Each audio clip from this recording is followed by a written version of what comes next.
Scoring isn't just about how skilled you are, how athletic you are. It's about decision making and how well you recognize opportunities. If you're not scoring more points, it's either because you're not good enough, which we'll get to towards the end of this video, or it's because you don't know how to score efficiently and how to make scoring simple. By the end of this video, you'll know exactly how to start scoring more, how to make scoring easier and more consistent for you, and I'm going to give you a challenge that you can apply to your next game, your next practice, your next pickup run that's going to help you to develop some of the things that we're going to talk about in this video. When we think of elite scorers, we think of guys like Kyrie Irving, Steph Curry, Kevin Durant, James Harden, and we usually think about the highlight plays and the crazy tough shots that they make, and that's what we think about when we think about elite scoring. But in reality, for these guys, most of their scoring comes in simple, routine ways. As an example, I did a breakdown of Kevin Durant, one of his games from a few months ago, where he scored 21 points on only one dribble.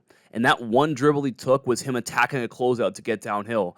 All the other points that he scored in that game were off of running in transition, off-ball cuts, and catch and shoot threes for the most part. So even those guys who are supremely talented are able to score at a high level consistently because they can routinely take advantage of the opportunities to score in simple ways. Chances are, if you're frustrated with the amount of points that you're scoring, if we peeled it back a little bit more, you're likely frustrated with the consistency of your scoring. So maybe you have a quarter where you score 6 points or 8 points, and then you don't score the next quarter, or you only score 2 points in the third quarter. Or maybe you have a game where you score 12 points, but then the next 3 games you only score 2 points, 4 points, whatever. And you can scale that to whatever kind of level you're at. But if you want to score more points, you have to find a way to score consistently.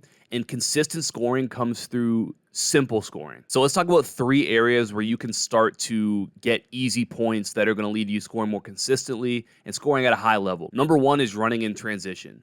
This is probably the simplest way to score points because it's all about effort. And so, when your team is on defense, your teammate pulls a rebound, you just getting out and thinking about winning the first 3 steps to half court. As fast as you can take those first 3 steps, you're going to be able to probably steal a bucket, maybe 2 buckets every game just by committing to getting on transition and running. A lot of players don't do it. A lot of players are lazy and they want to just walk the ball at the floor or wait to get into the half court. So if you're willing to work, you can score a couple easy points every game by doing this. Now, the second area that is going to absolutely transform your scoring is being able to move without the basketball. This is probably the most important area. I refer to this as the 95 because 95% of the time, you're not going to have the ball in your hands. It's very rare, and usually you only have 1, maybe 2 players on a team that are going to have the ball in their hands a lot, and most players are going to be without the ball most of the time. So you have to understand how to score without the basketball. There's a couple different ways you can do this. So number 1 is recognizing backdoor cut opportunities. Let's say you're on the wing or in the corner. Whenever you see your defender turn to look at the ball, that's when it's a great opportunity for you to cut backdoor because you're going to be wide open. They're not going to be able to follow you. You're going to get easy layups, easy wide open shots just by looking for that opportunity. So you see your defender turn their head towards the ball, backdoor cut, and you'll steal a bucket, 2 buckets every single game just by being able to do that. The next type of cut is a 45 cut. So usually this is when you're on the wing and either your teammate drives from the other wing or other corner, or there's like a low post touch on the opposite side.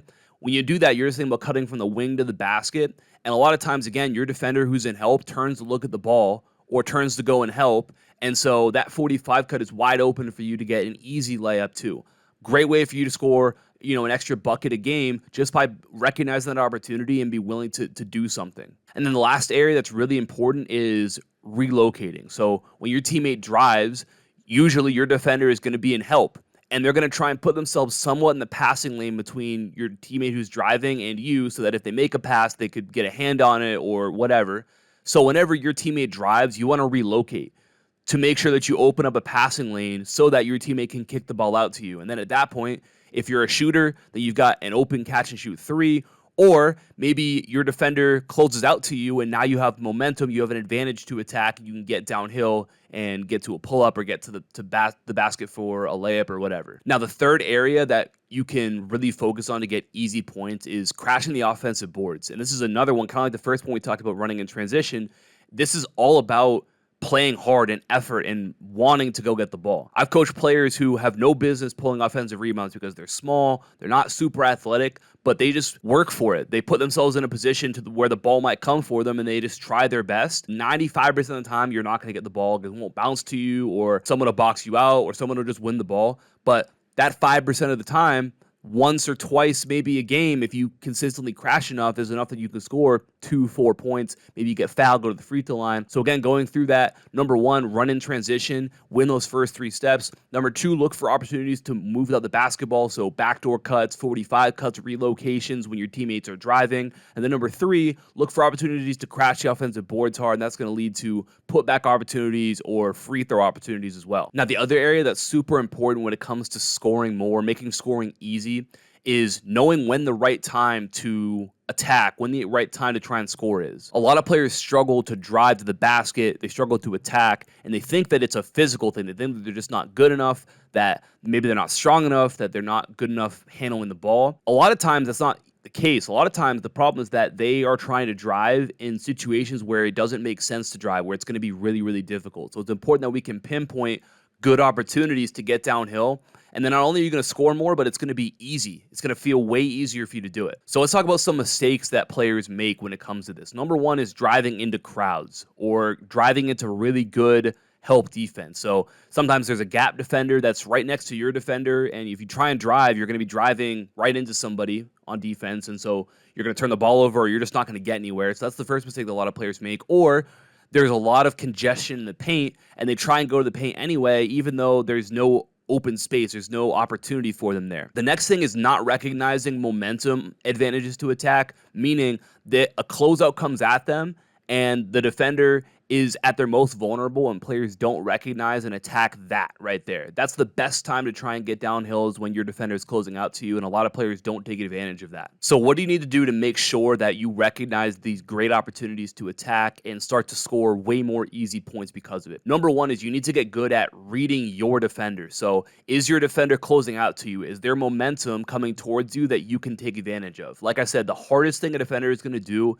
is go from help defense to closing out onto the ball. They have to take away the shot, and they have to slow down and not get beat. That's a really, really hard thing to do, especially if they have to do it more than one time in a possession. The very simple question, do you have an advantage to go at? Like I said, it could be the closeout, the momentum, but also, do I have a size advantage? Do I have a speed or an athleticism advantage? And if I see an advantage to go at, that's an opportunity that I want to take advantage of. The next part of it is getting good at reading the help defense. So number one is their gap help, meaning one away from you, is there a defender that's in the gap?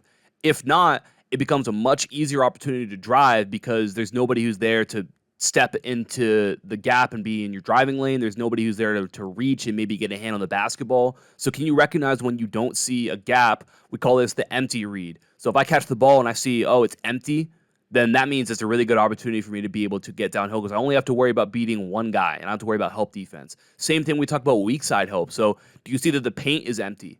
If that's the case, then you know, hey, if I get by my defender, if I attack really hard right now, I'm probably going to get to the rim and have a layup because there's nobody there to stop me. Those are going to be great opportunities for you to pinpoint as good times to drive. I think maybe the most important key to all of this is that you have to be willing to play the long game. So many players get down on offense and they want to make something happen right away. Like the first time they touch the ball, they've got to do something. And the problem with that is that when you first get the ball on offense and it's early in a possession, that's actually the easiest time for the defense to defend because the ball hasn't moved yet. So the on-ball defender is just kind of in place. Usually the gap defense is where they want to be because they haven't had to move yet. The weak side is usually where they need to be. So the defense is usually at its peak early on in a possession, which would be like the first time that you touch the ball. So if you flip your mindset and you say, you know what, I want to make it my goal as often as possible for my defender to have to guard me 2 or 3 times in a possession. Meaning if number 5 is guarding you, the first time you touch the ball, maybe he's in good position. The gap defender is in good position. So now you want to move the ball. You want to make number 5 now have to drop into help and worry about stopping the ball. And then maybe the ball moves again. Now he's into full weak side help. And then maybe the ball gets skipped to you, and now number 5 has to close out to you, and that's going to be a great opportunity for you to beat him. Maybe you catch the ball that second time, you still don't have a good advantage. Maybe he closed out really well, or the gap help was really good. You move it again, and 5's got to move into help.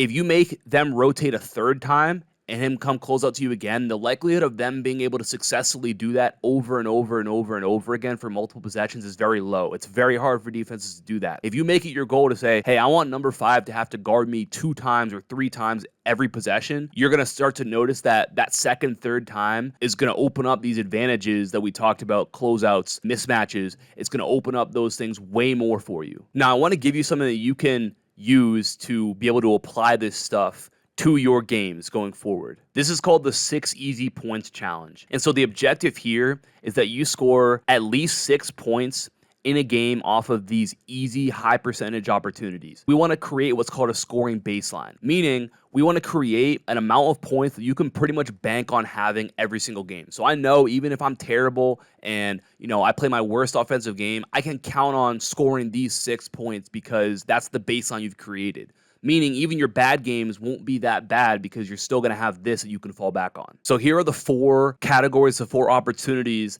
that can go towards this 6 Easy Points Challenge. Number 1 is scoring in transition. So getting out and running, like I said, trying to win those first 3 steps. And the goal can be, can you score 1 bucket a game doing this? The second area is offensive rebounds and putbacks. So again, just crashing hard, really working, trying to find opportunities to score off of second chance buckets. And again, this could be 1 bucket a game. Number 3 is cuts to the basket. So recognizing backdoor cut opportunities, 45 cut opportunities, and this could be 1 a game. So if you have 1 from all 3 of those categories, that right there, cross it off the list, you hit your 6 points. And the 4th will be just catch and shoot opportunities. You have space. Can you hit 1 3? There we go. There's an automatic 3 points right there. So chances are, if you really lock in and doing these things, you'll probably hit more than that. And then it becomes, okay, well, now can I make this scoring baseline 8 points or 10 points? Can I find ways to score 10 points per game on just this simple stuff? So we can keep track of this. You can keep like a note on your phone of each game or each time you play pickup. Are you able to do these things? Now, the most important part of this is that I want you to be more purposeful when you play. What this is going to do is it's going to force you to actually hunt these opportunities to make scoring easier for yourself. You're going to look for opportunities to run in the fast break. You're going to look for opportunities to cut away from the basketball and move without the ball. You're going to look for opportunities to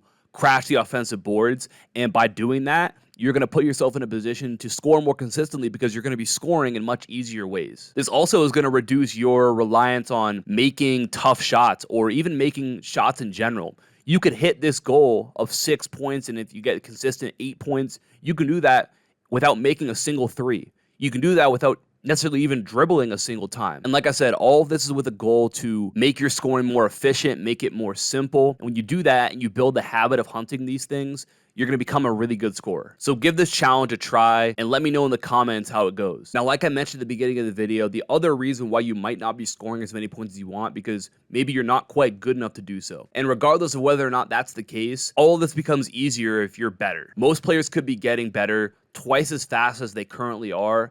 And I just released a free guide on how exactly to do this, a step-by-step guide on how you can get better twice as fast as you currently are, and a full schedule on what your days should look like if you want to make that happen. Completely free. Top link in the description down below. Make sure you check that out. Talk soon. Peace.